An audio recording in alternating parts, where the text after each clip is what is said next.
छोटी सी कहानी। ये कहानी एक लड़के की, 24 साल का लड़का जो सेठ के यहाँ पर नौकरी करता था। उसके माँ बाप इस दुनिया में नहीं थे, जिंदगी बड़ी परेशानी में चल रही थी। वो जाता था, रोजाना पैसे कमा करके घर आता था, खाना बनाता था, खाता था, सो जाता था। एक दिन उसने देखा कि उसने 4 चपाती और सब्जी बनाई, हाथ मुंह धोकर के वापस आया, तब तक 3 बची। दूसरे दिन भी यही हुआ। तीसरे दिन उसने ध्यान रखा और चूहे को पकड़ लिया। एक चूहा मोटा सा चपाती लेके जा रहा था। चूहे को पकड़ा तो चूहे ने कहा कि भैया मेरी किस्मत का क्यों खा रहे हो, मेरी चपाती तो मुझे ले जाने दो। तो लड़के ने कहा बेटा मेरे पास में ज्यादा पैसा नहीं, सिर्फ 4 मैंने बनाई है चपाती, उसमें से एक तुम ले जा रहे हो, मैं क्या करूंगा, मेरी जिंदगी ने मुझे बेहाल कर रखा है। तो चूहे ने कहा कि तुम्हारे सारे सवालों के जवाब तुम्हें एक इंसान दे सकता है। लड़के ने पूछा कि कौन है?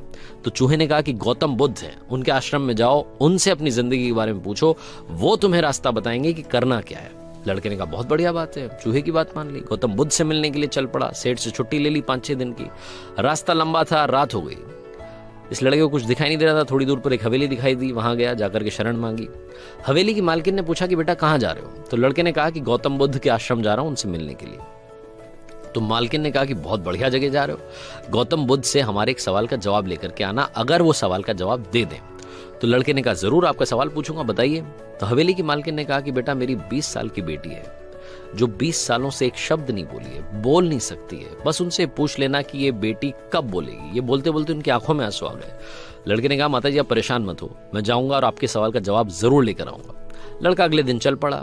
रास्ता बहुत ज्यादा लंबा था। रास्ते में उसे बड़े बड़े पहाड़ मिले, ऊंचे ऊंचे पहाड़, बर्फ वाले पहाड़। उसे समझ नहीं आ रहा था कि कैसे पार करूंगा, बड़ी देर हो जाएगी। तभी उसे एक जादूगर दिखाई दिया जो वहां बैठ करके तपस्या कर रहा था। जादूगर के पास गया, उससे बोला कि मुझे गौतम बुद्ध से मिलने के लिए जाना है, रास्ता तो बहुत ही परेशानी वाला लग रहा है, कैसे मैं पार करूंगा? तो जादूगर ने कहा कि गौतम बुद्ध से मिलने जा रहे हो, मेरे एक सवाल का जवाब लेकर के आ जाना, तुम्हें पहाड़ तुम्हें फटाफट से पार करा दूंगा।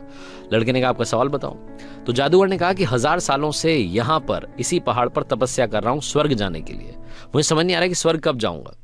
तो लड़के ने कहा ठीक है आपके सवाल का जवाब लेकर के आते हैं। जादूगर ने छड़ी घुमाई, लड़के को पहाड़ पार करा दिए। मैदानी इलाका आ गया, वहां पर एक बड़ी सी नदी थी। लड़के के सामने फिर से समस्या थी कि अब ये नदी कैसे पार करें। तभी उसे वहां पर एक बड़ा सा कछुआ दिखाई दिया। कछुए से मदद मांगी कि आपकी पीठ पर बैठा करके मुझे नदी पार करा दीजिए। कछुए ने कहा ठीक है। जब नदी पार कर रहे थे तो कछुए ने पूछा कि कहाँ जा रहे हो? तो लड़के ने कहा गौतम बुद्ध से मिलने जा रहा हूँ। कछुए ने कहा वाह यार बड़ी अच्छी जगह जा रहे हो, एक काम करना मेरे सवाल का जवाब ले आना।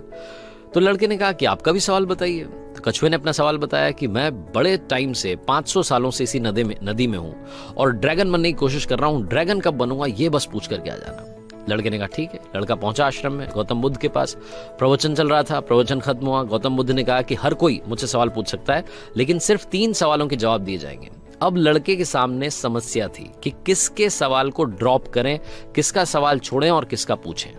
लड़के ने सोचना शुरू किया। सबसे पहले हवेली की मालकिन नजर में आई, ध्यान में आई, तो उसे लगा कि वो तो अपनी बेटी का इलाज कराना चाह रही है, उनकी बेटी बोल नहीं रही है, उनकी आंखों में आंसू थे, उनका सवाल पूछना जरूरी है। दूसरी जो तस्वीर उसके दिमाग में आई, नजर में आई, वो आई जादूगर की। जादूगर 1000 साल से वहां तपस्या कर रहा है बर्फ के पहाड़ में। तीसरी तस्वीर आई कछुए की, जो 500 साल से नदी में ड्रैगन बनना चाह रहा है। फिर लड़के को अपनी तस्वीर नजर आई, जो सेठ के यहाँ पर एक लड़का नौकरी कर रहा है। लड़के ने सोचा कि मैं तो नौकरी कर ही रहा हूँ, खाना खा ही रहा हूँ, ठीक चल ही रहा है, थोड़ी और मेहनत करूंगा, कुछ बदलूंगा। इन 3 लोगों की जिंदगी में बदलाव लाना जरूरी है, इन 3 के सवाल पूछने जरूरी है। लड़के ने गौतम बुद्ध से तीनों के सवाल पूछे। गौतम बुद्ध ने जवाब दिया सबसे पहले हवेली की मालकिन के सवाल का। उन्होंने कहा कि उस मालकिन की जो बेटी है 20 साल की, उसकी जैसी ही शादी होगी वो लड़की बोलना शुरू कर देगी। दूसरे सवाल का जवाब देते हुए गौतम बुद्ध ने कहा कि जो जादूगर है उससे कहना कि वो छड़ी छोड़ दे, जिस दिन उसने छड़ी छोड़ दी, छड़ी का त्याग कर दिया, वो स्वर्ग चला जाएगा। तीसरा सवाल था कछुए का।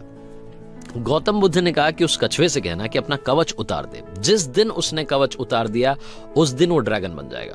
लड़के ने नमस्कार किया, प्रणाम किया, चल पड़ा वापस। रास्ते में कछुआ मिला, कछुए से कहा कि भैया कवच उतार दो। गौतम बुद्ध ने कहा तुम ड्रैगन बन जाओगे। कछुए ने जैसे ही कवच उतारा मोती ही मोती निकल आए। कछुए ने कहा मोती का मैं क्या करूंगा, आप ले जाओ। लड़के को मोती दे दिए और कछुआ ड्रैगन बन गया।